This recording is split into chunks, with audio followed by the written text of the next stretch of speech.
सुबह का सूरज हरे खेतों पर चमक रहा था जब राधा अपनी पतंग लेकर दौड़ रही थी।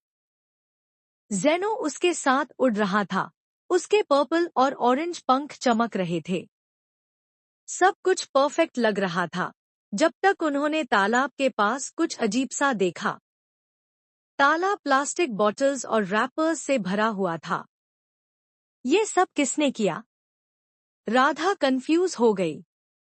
जेनो ने हवा सूंघी और कुछ अंधेरा सा पैरों के नीचे महसूस किया।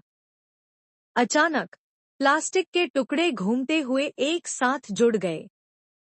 पानी बॉयल हुआ और एक बड़ा सा प्लास्टिक मॉन्स्टर उभर आया।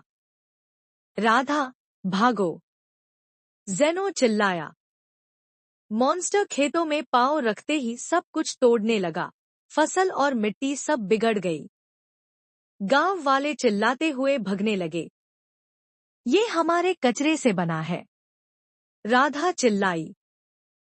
जेनो आसमां में उड़ा और उसने मॉन्स्टर पे आग फेंकी, लेकिन आग प्लास्टिक बन गई।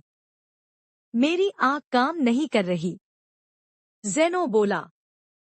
हमें सोच समझ कर कुछ करना होगा, राधा ने कहा। राधा गांव के चौक में दौड़ी और पुरानी गांव की घंटी बजाई। सब लोग सुनो, ये मॉन्स्टर हमारे प्लास्टिक वेस्ट से बना है। गांव वाले घबरा गए और इकट्ठे हो गए। प्लास्टिक कभी खत्म नहीं होता, जब हम उसे फेंक देते हैं ये और मजबूत हो जाता है, राधा ने समझाया। सब विलेजर्स शॉक में आ गए। तो मॉन्स्टर को रोक कैसे सकते हैं? मुखिया ने पूछा। राधा मुस्कुराए। हम प्लास्टिक मॉन्स्टर को रिसाइकिल और टीम वर्क से डिफीट करेंगे। जेनो ने जोर से दहाड़ मारी। दोनों मिलकर प्लास्टिक इकट्ठा करने लगे और उसे अलग अलग डब्बों में रखने लगे। मॉन्स्टर दूर से गरज रहा था और बचाए हुए कचरे से और ताकत ले रहा था। हमें तेज सफाई करनी होगी, राधा चिल्लाई। जेनो ने अपने मजबूत पंजों से प्लास्टिक उठाया। अचानक काली फॉग छाने लगी। मॉन्स्टर स्कूल की तरफ बढ़ रहा था। नहीं, हमारा स्कूल नहीं, राधा चिल्लाई। जेनो मॉन्स्टर के रास्ते में उड़कर खड़ा हो गया रोकने के लिए। जेनो ने अपने पंखों से तेज हवा का झोंका बनाया, जिसे प्लास्टिक के टुकड़े उड़ गए। अब राधा, उसने बोला। राधा चमकती इको बैग लेकर आगे दौड़ी। उसने इको बैग मॉन्स्टर पे फेंकी और बैग ने कुछ प्लास्टिक सूंघ लिया। काम कर रहा है, गांव वाले चिल्लाए। लेकिन मॉन्स्टर के पास अब भी एक स्ट्रॉन्ग प्लास्टिक का हाथ था। जमीन हिलने लगी जैसे मॉन्स्टर और गुस्सा हो गया। जेनो, हमें मॉन्स्टर को ट्रैप करना होगा, राधा बोली। मेन मॉन्स्टर को नीचे खींचता हूँ। जेनो ने जोर से दहाड़ मारी और एक बड़ा गड्ढा खोदने लगा। राधा ने अपनी स्कार्फ हिलाकर मॉन्स्टर का ध्यान खींचा।